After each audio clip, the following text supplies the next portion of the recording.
내가 왜 우는지 아세요? 우리 성가대원들. 제가 그래도 여러 군데 다니면서 초청받아서 좀 만큼 유명한 목사잖아. 네? 인정해? 별로 안 하는 것 같네.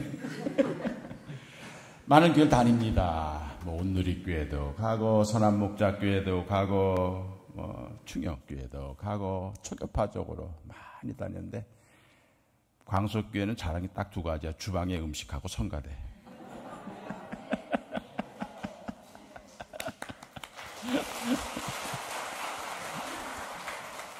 처음에 나올 때는 아이고 뭐 저렇게 복사중창단인데 뭐 저 뭘 할까.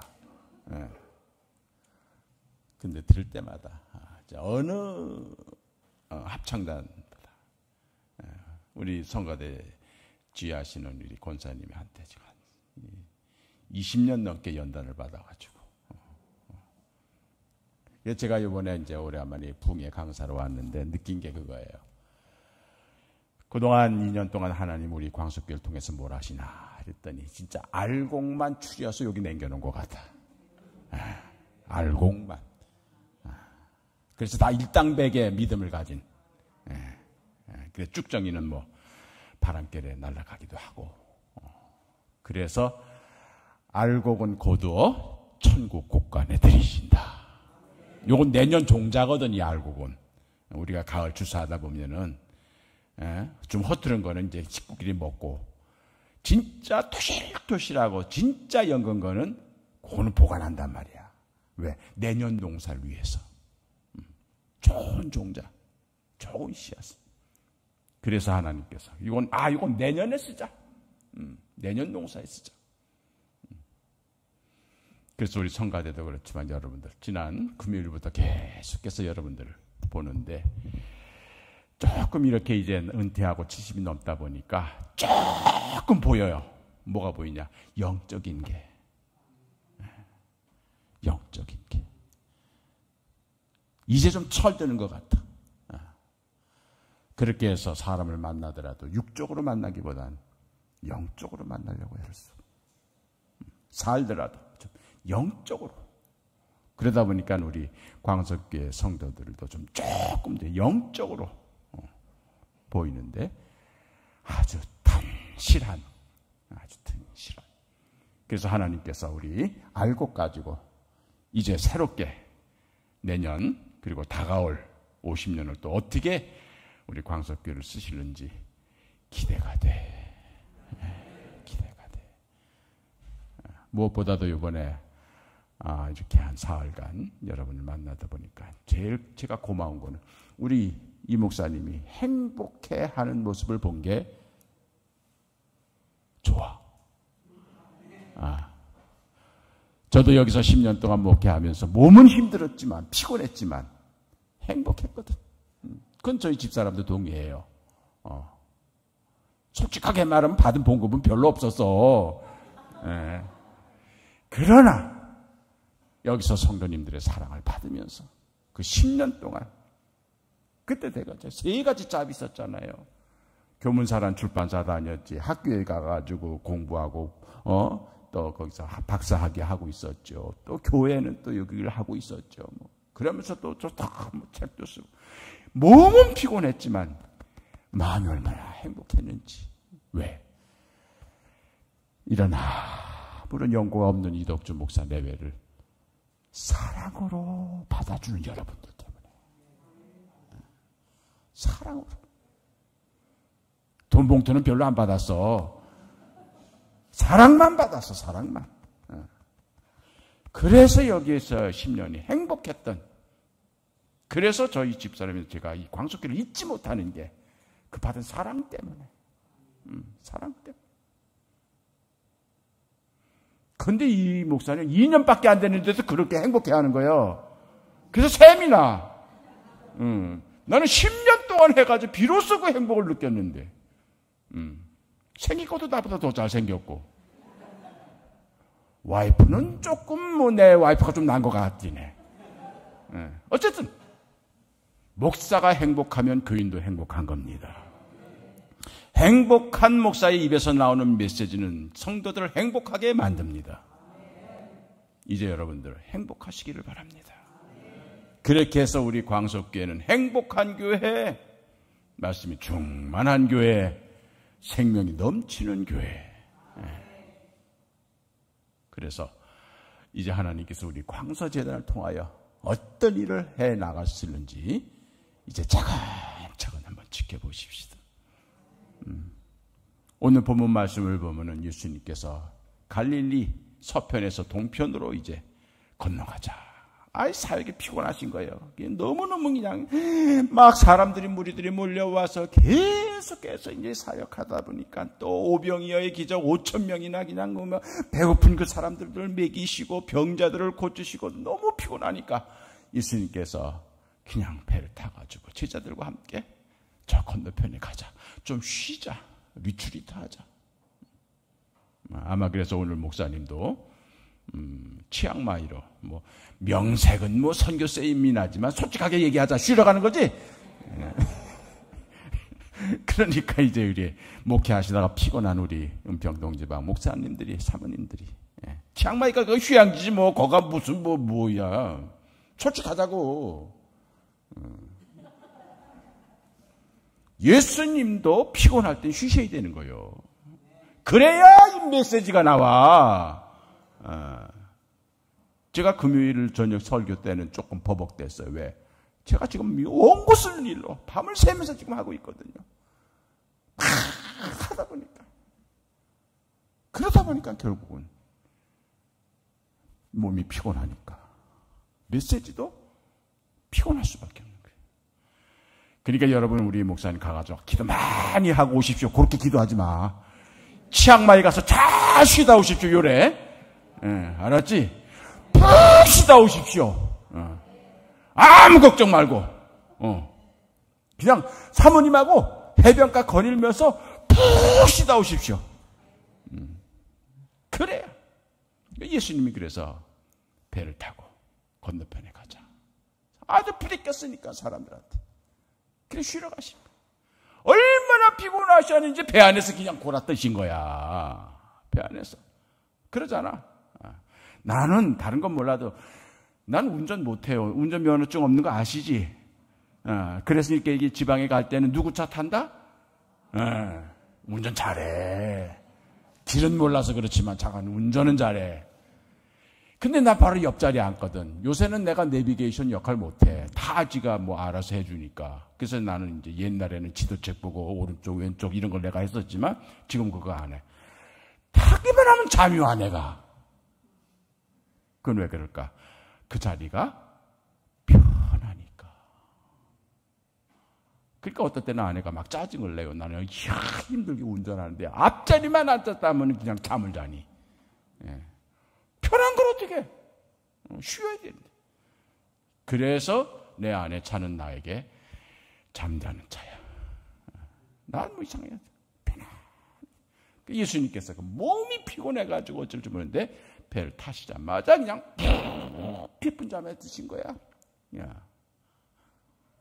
그런데 이 갈릴리 바다가 저는 아직 안 가봤어요. 성지순례를 못 가봤어요. 그런데 이게 호리병처럼 생겼기 때문에 이게 북쪽 헤르몬산에서 찬 바람이 불어오면은 이게 이 서쪽은 그래도 평평한데 동쪽은 절벽이래. 갈릴리 바다가 갔다 온 사람들 얘기가. 그래서 이 바람이 절벽에 부딪혀가지고 이게 호리병 속에서 휘몰아치면은 광풍이 분다는 거예요, 이게. 그래가지고 이건 태풍처럼 광풍이 해가지고 그냥 바다가 요동을 치면서 배가 그냥 하면서 막 그냥 전복도 되고 그런다는 거예요. 그 갈릴리 바다가 편안한 게가 아니란 얘기야. 그래서 요동을 치면서 그냥 난리가 없어 치는 거예요. 이번에 이제 우리 목사님께서 저에게 우리 교회 부흥회를 부탁한다를 때 뭔 주제로 하실까? 그래서 목사님께서 우리 교회 표어가 뭡니까? 했더니 주님을 깊이 알고 겉으로 알지 말라는 거예요. 깊이 알고. 그래서 첫 메시지가 깊은 곳에 그물을 내려라. 하나가 되는 교회. 이게 표현하는 거예요. 그래서 이제 갈릴리를 주제로 내가 4번의 말씀을 전해야 되겠다 해서 갈릴리에서 만나자. 말씀을 준비하다 보니까 우리 교회에는 별명이 하나 생각이 나서 갈릴리 교회야. 우리 광석교회는 갈릴리 교회다. 주님이 사역하시는 교회, 일하시는 교회.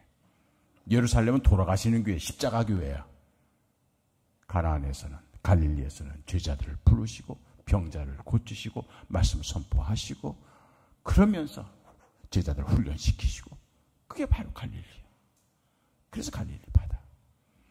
그러고 보니까 우리 광석교회는 제가 목회할 때도 마찬가지였습니다만 갈릴리 바다 호수와 같은 그런 교회야.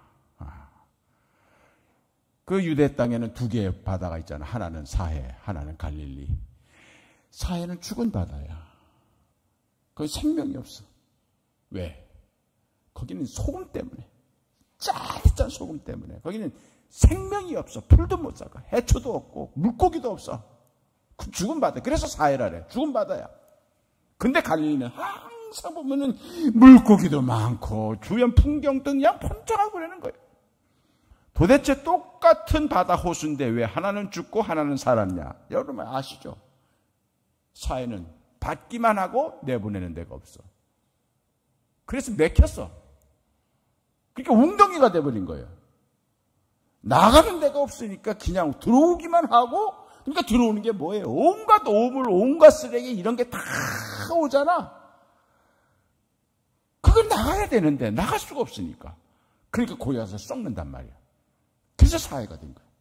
근데 갈릴리에는 북쪽에서 들어오면은 남쪽에서 나가는 거야. 그래서 우리 광석교회는 큰 교회 지향하지 마시기 바랍니다. 안 돼. 될 수도 없어. 큰 교회 짓다가 소란한 교회들 많잖아. 난리버석 나고. 우리 교회는 갈릴리처럼 생명이 넘치는 교회가 돼야 돼. 생명이 넘치는 교회. 그러다 보니까 우리 광석교회는 들어온 만큼 나가. 나간 만큼 들어와. 그래서 우리 교회는 왜 이렇게 숫자가 안 늘어요? 불평하지 마. 원래 하나님이 우리 광석교회는 갈릴리로 세계에 세워주신 거예요. 사해가 아니야, 우리는. 그러니까 죽었던 사람이 여기 와서 살아나면은 광명도 가고, 춘천도 가고, 뭐 강남도 가고 보내. 그렇기 때문에 우리 광석교회는 살아서 다른 데로 보내는 교회야. 믿음 생활 잘하라고. 그렇기 때문에 나가는 거 섭섭해하지 마. 안 나가 자꾸만 붙들어 놓으면 사해가 돼. 잘 나갔어 그 양반들. 나가가지고 신앙생활 잘들 하고 있잖아. 그게 생명이 넘치는 교회란 얘기야. 그런데 예수님이 그 갈릴리 바다에서 배를 건너가시는데 바로 이거 회오리바람, 풍랑이, 요동이 치는 거야. 우리 광석교가 그런 것도 경험했잖아. 풍랑이 치고 요동을 치고 죽을 것 같아. 그냥 바다에 빠질 것 같아.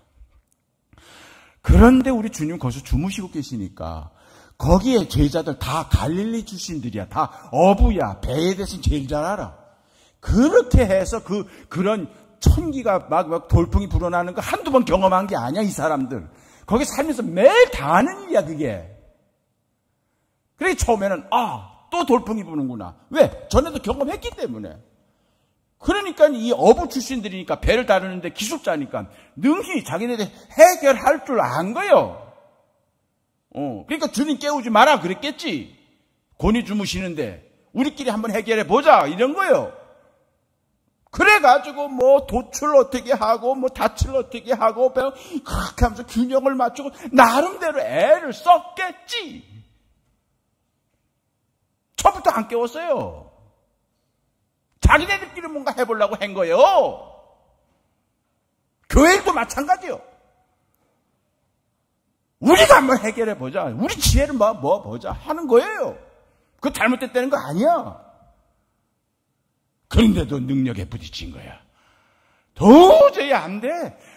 자기네들의 경험과 자기네들이 가지고 있는 지식을 다 동원해서 했는데도 이 양반가 요동치는 이거를 단정시킬 수가 없는 거예요. 능력의 한계를 느낀 겁니다. 우리 힘으로 할 수 없다는 것을 깨닫게 된 겁니다. 우리가 신앙생활을 하고 우리가 인생을 살 때 고요한 바다만 있는 게 아닙니다. 요동치고 풍랑이 일고 뒤집복과 같은 그런 위험한 두려운 순간들이 얼마나 많습니까? 처음에는 내 힘으로 그거 한번 해보려고 전화 여기저기 돌리고 여보 좀 나 도와줘. 친구 이번에 나 좀 도와줘. 많은 사람들에게 SOS 치고 많은 사람들을 동원해가지고 어떻게 한번 해결해볼까 하고 애를 써봐요. 그러나 안 돼요. 갈릴리 바다는 고기가 안 잡힐 때도 있지만 요동칠 때도 있는 거예요. 순풍에 돌다듯이 술술술술 나가는 게 그의 인생이 아니야. 신앙생활도 역시 마찬가지야. 우리가 교회 다니고 우리가 예수 믿으면 모든 것이 만사형통되고 모든 것이 평탄하지 천만에 만만해. 예수 믿는 순간부터 시련이요, 유혹이요, 핍박이야. 결코 평탄한 길이 아니야. 그럼 우리가 예수를 왜 믿습니까? 예수를 몰랐을 때는 그걸 자기 힘으로 해결하려고 노력을 하고 이 사람 저 사람에게 그냥 부탁을 하고 하면서 어떻게든 해결해 보려고 했었지만 자기가 능력의 한계를 깨닫고 인정하게 될 때 그때 비로소 주님을 깨우는 거야. 그때 비로소 주님을 깨우는 거예요. 주님, 우리 힘으로는 도저히 안 되겠습니다. 인정을 한 거예요. 자기 능력의 한계를. 힘으로도 아니요 능으로도 아니요 오직 주의 영으로 되느니라. 이 문제를 해결할 수 있는 것은 친구도 아니요 가족도 아니요 오직 주님이십니다. 이거 그제서야 깨닫는 거예요. 주님이 깨어야 문제는 해결이 되는 거예요. 그래서 주님을 그제서야 깨는 거예요. 포기한 겁니다. 우리 힘으로는 할 수 없습니다. 우리 재주와 능력으로는 도저히 문제를 해결할 수 없습니다. 그래 주님을 깨웠어요. 그랬더니 주님이 일어나셔서 성경을 보세요. 뭐라 그렇습니까? 바람과 바다를 꾸짖으시매. 바람과 바다를 꾸짖으시매. 제자들 안 꾸짖었어요. 바람과 바다를 꾸짖으시매. 순서가 바람이 먼저야. 바람이 먼저야. 바람을 먼저 꾸짖으시고 그 다음에 바다. 왜 그랬을까?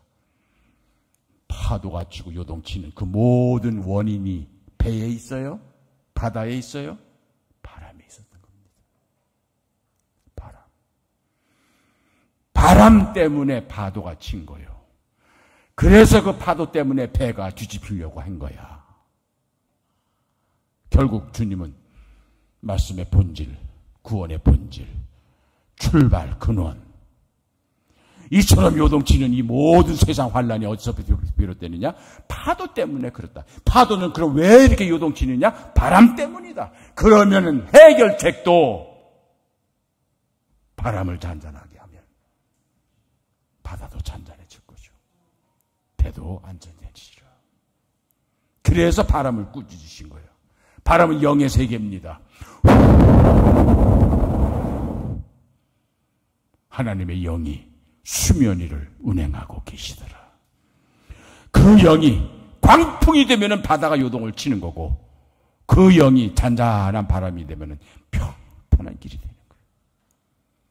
그 영을 관리하고 지휘하고 명령할 분은 주님밖에 없어. 예수님도 예수님밖에 그 바람을 명할 자가 없는 거야. 내가 못해. 주님이 하시는 거지. 목회도 신앙생활도 사업도 주님이 하셔야 평탄해지는 거예요. 그래서 주님이 영을, 바람을 꾸짖으신 거예요. 잠잠하라. 그랬더니 바람이 멈췄어. 그랬더니 파도가 사라졌어. 그랬더니 배가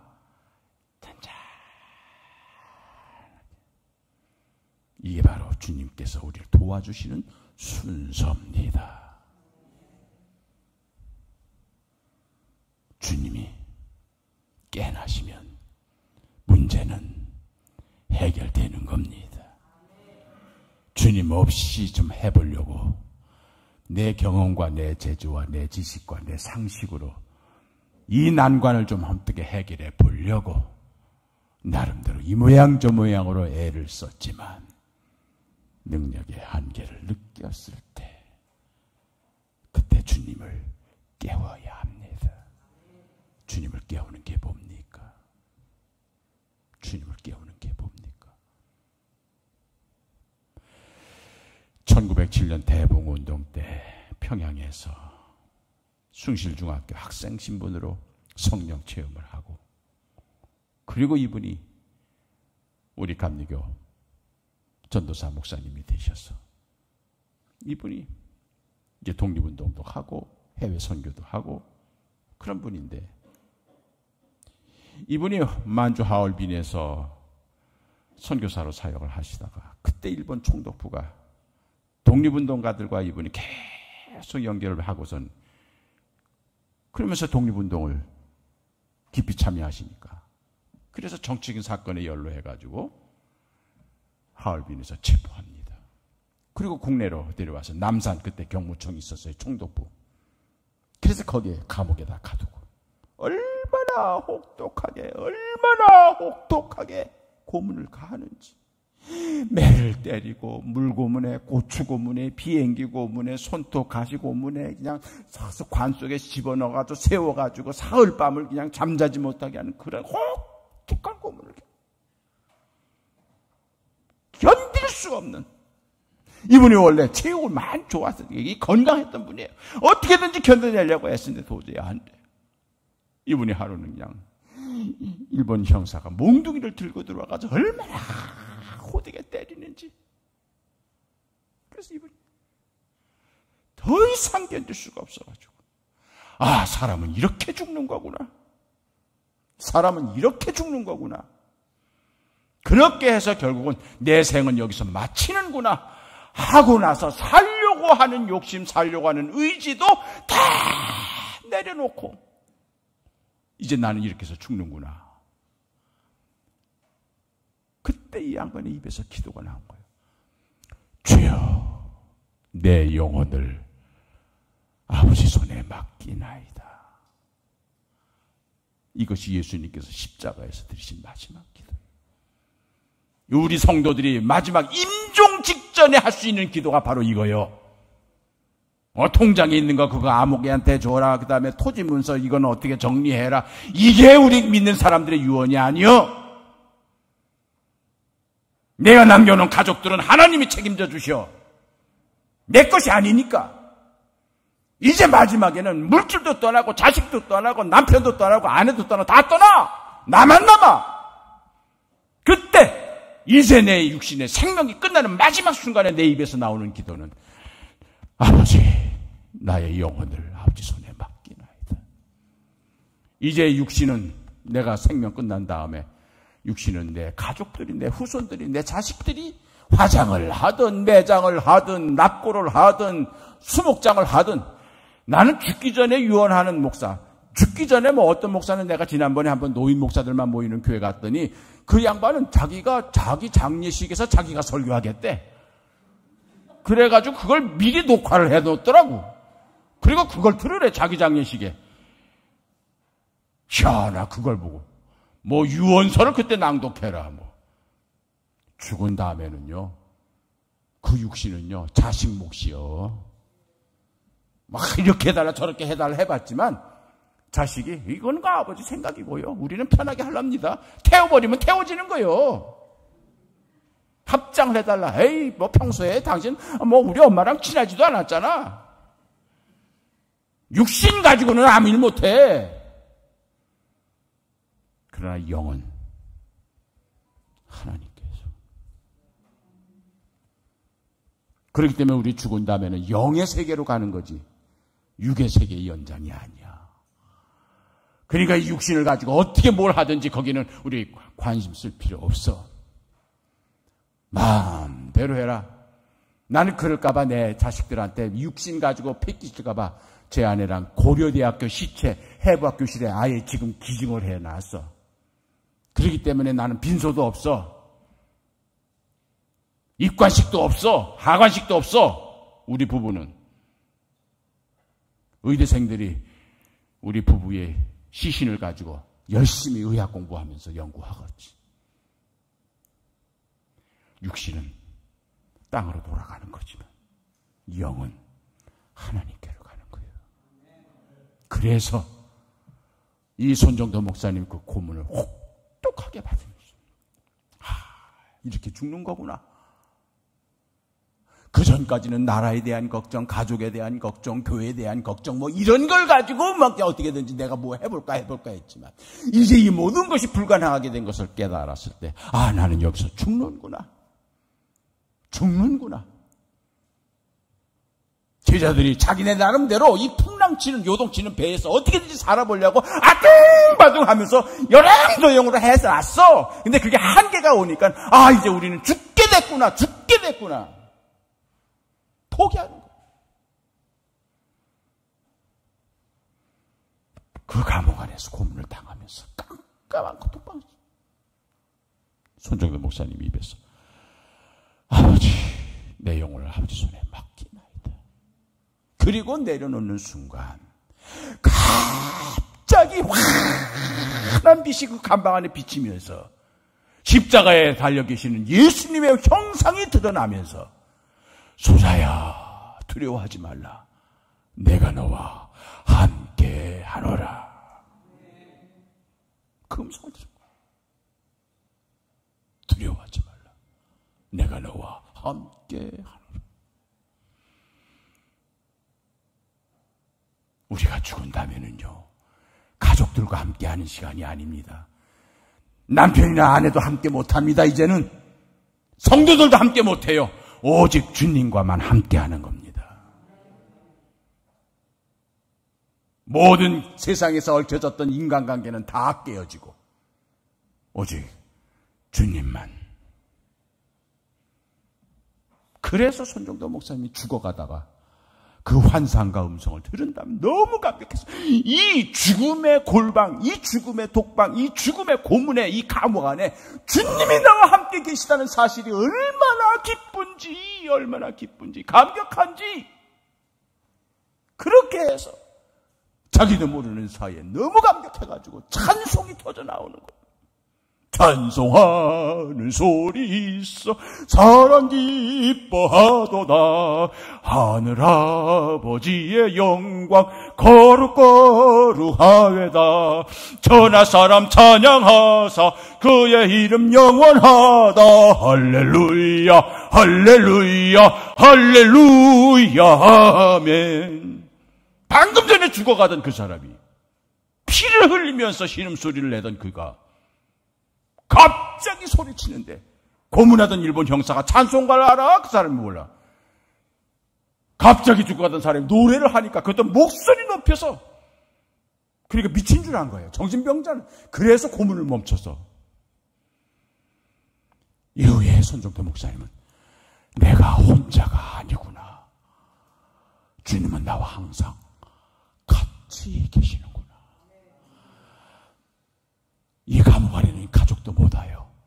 친구도 못 와요. 어느 누구도 없는 이 감방 안에 주님이 나와 함께 계시는구나. 거기가 천국이 된 거야. 배 안에 주님이 계신 거야. 그래서 제자들은 비로소 요동치는 그 바다를 고요한 바다로 건널 수가 있었던 거예요. 여러분, 우리가 신앙생활을 하면은 잔잔한 바다만 있는 게 아닙니다. 요동칩니다. 전복될 것 같아요. 이래서 죽는구나 하는 그런 위기의 순간이 수시로 우리를 잡니다. 그런데 우리 힘으로 그걸 극복해가는 것이 아니라 잠들고 계신 주님을 깨워야 합니다. 주님, 내 힘으로 도저히 할 수가 없습니다. 내 능력으로 도저히 감당할 수가 없습니다. 주님은 그때를 기다리시는 거야. 네가 네 힘으로, 네 능력으로, 네 재주로 그 문제 해결할 줄 알았지? 그래서 주님이 제자들 꾸짖으신 거예요. 왜 이제 깨웠느냐 그거야. 믿음이 왜 없느냐? 이 문제의 해결이 바로 나에게 있다는 것을. 너희들이 뭔가 해결해 보려고 했던 그런 것이 얼마나 어리석었던 것을. 그래서 주님이 꾸짖으신 거예요. 마지막으로 바람을 꾸짖으시고 바다를 꾸짖으시고 그 다음에 제자들을 꾸짖으신 거예요. 우리는요, 어떤 형편 어떤 환경, 특별히 역경 가운데도 우리는 주님이 우리 안에 계심을 믿습니다. 그렇기 때문에 주님만 일어나시면, 주님만 계시면 우리는 이 모든 문제를 해결할 수가 있습니다. 내가 해결하는 것이 아니라 주님이 해결해 주시는 겁니다. 그래서 그 요동치는 그 바다를 잔잔한 바다로 건너갈 수가 있는 거예요. 이제 우리는 요동칠 때마다 불안해하지 마시고 겁먹지 마시고 주님을 깨웁시다. 깨우는 게 뭔 줄 아세요? 주님을 향하여 마음을 여는 겁니다. 주님께 기도하는 겁니다. 기도하는 겁니다. 이 손정도 목사님이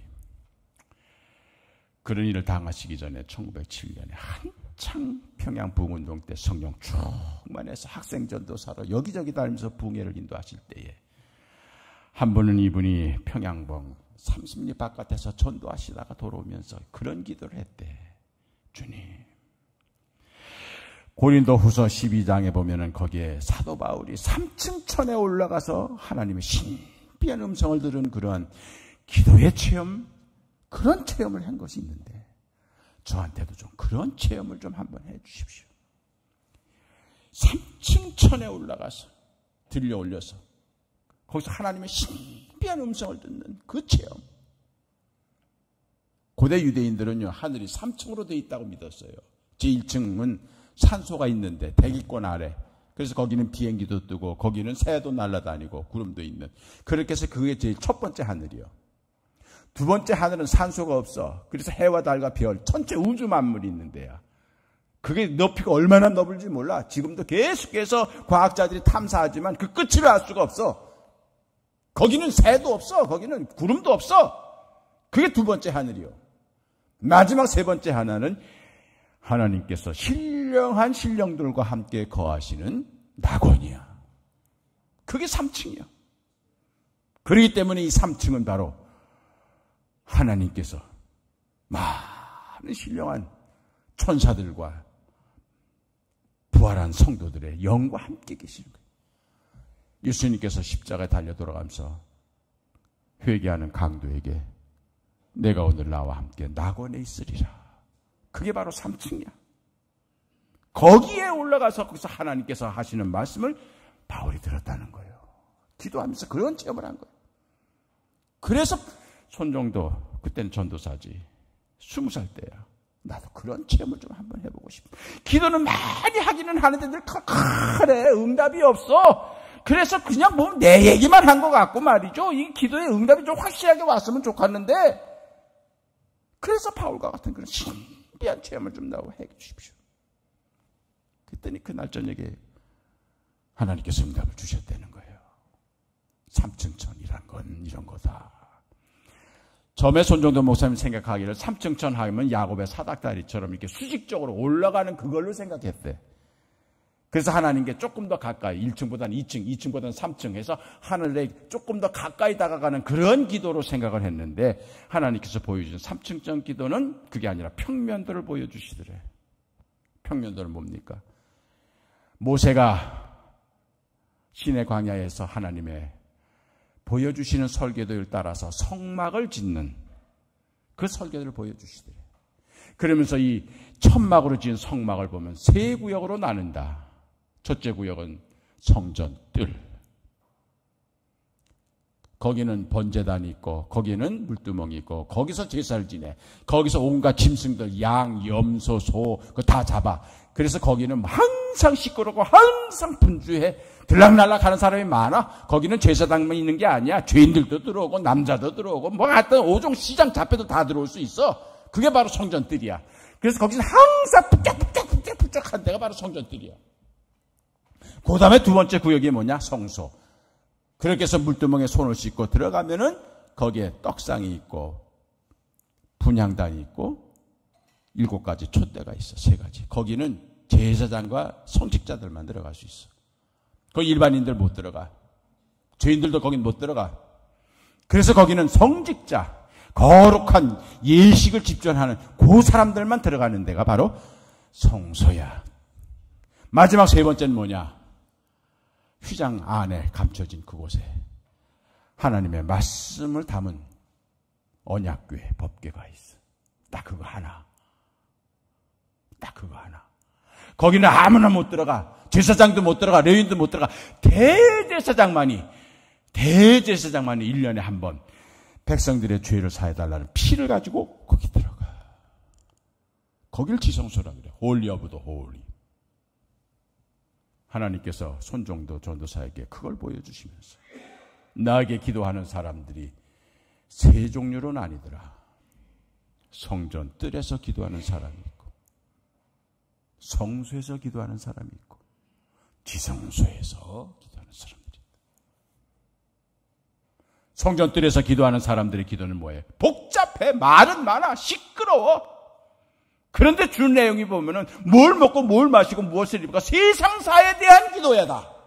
우리 남편 이거 해주시고, 우리 자식들 이런 거 해주시고, 우리가 뭐 이번에 뭐 이거 사업 새로 시작하는데 이런 거 해주시고, 그런 것들이 주로 많아.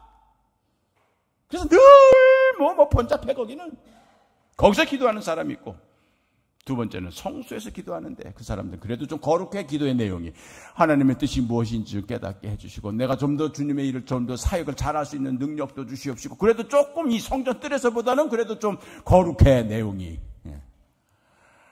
그런데 지성소의 기도는 뭐냐? 거룩하신 하나님 임재 앞에 입을 다문다. 뭘 요구를 못해. 왜?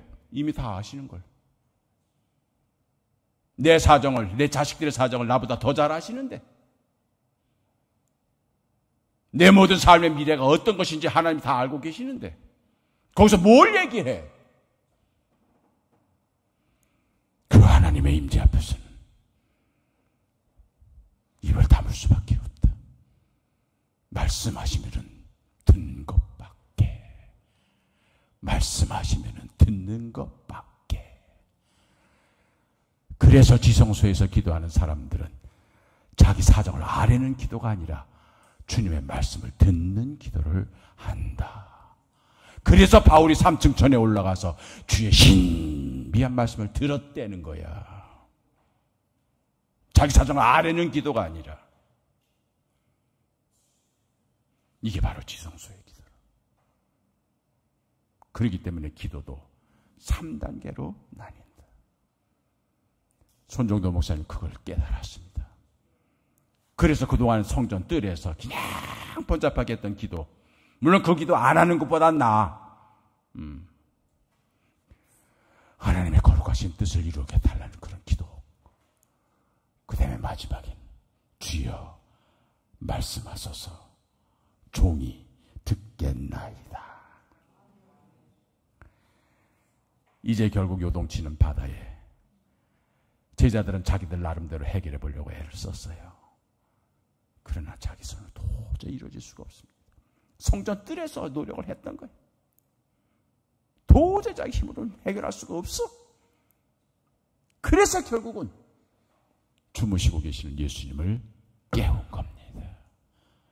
그 다음부터는 제자들이 할 일 없어. 제자들은 손을 놨어. 돛도 닷도 모든 배의 운명을 키도 주님에게 맡겼어. 주님이 하시는 대로 우리는 따릅니다. 우리 강석교회가 이 본당이 3층에 있잖아. 저 아래가 1층이요. 그치? 물론 저 음부의 세계도 하나 있어. 지하에. 어쨌든 그래서 성전뜰을 거쳐서 2층 성도들의 교제가 이루어지는 성소, 그 다음에 마지막 3층, 여기가 지성소요.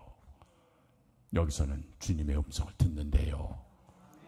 여기서는 주님 말씀하시면은 아멘 하고 듣는 데야. 여기서 말을 너무 많이 하지 마. 그저 주님 말씀 듣고 주님 하라는 대로 그렇게 하면 돼요.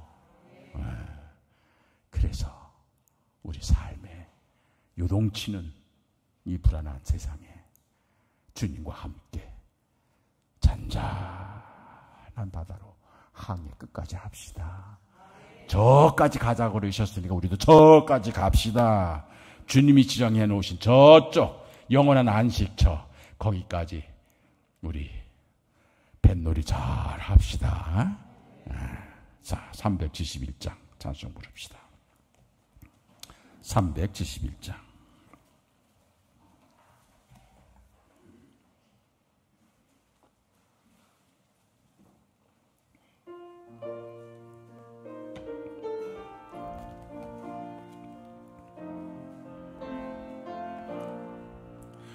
구주여 광풍이 불어 큰 물결이 일어나 온 하늘이 어둠에 쌓여 피할 곳을 모르니 우리가 죽게 된 곳을 안 돌아봅니까? 깊은 바다에 빠지게 된 때 주무시려 합니까? 큰 바람과 물결아 잔잔해 잔잔해 사납게 뛰노는 파도나 조용한 감막이나 아무것도 주 평안히 잠들어 누신데 뒤엎어 놀 능력에 없도다. 주의 서풍파를 꾸짖어 잔잔해 잔잔해 주의 서풍파를 꾸짖어 잔잔하라. 구주여 떨리는 내 맘 저 풍랑과 같아서 늘 불안에 쌓여 서서히 날 붙들어 주소서. 세상의 풍파가 나를 삼키려 합니다. 지금 늙게 된 날 돌아보사 곧 구원해 주소서.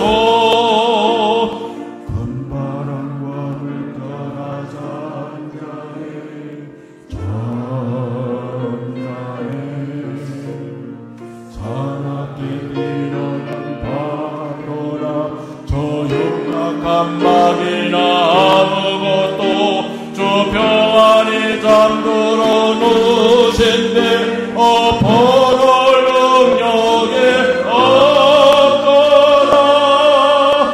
주의 저 풍파를 꾸짖어 잔잔해 잔잔해 주의 저 풍파를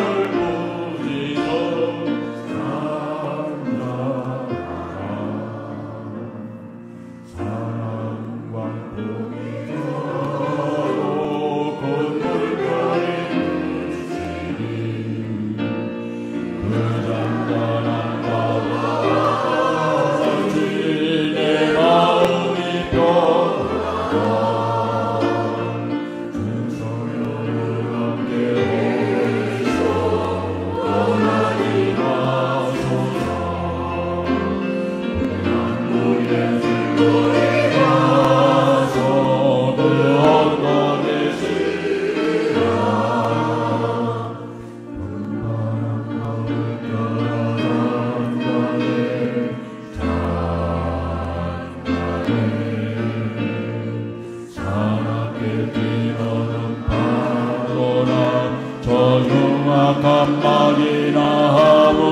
것도 주 평안히 자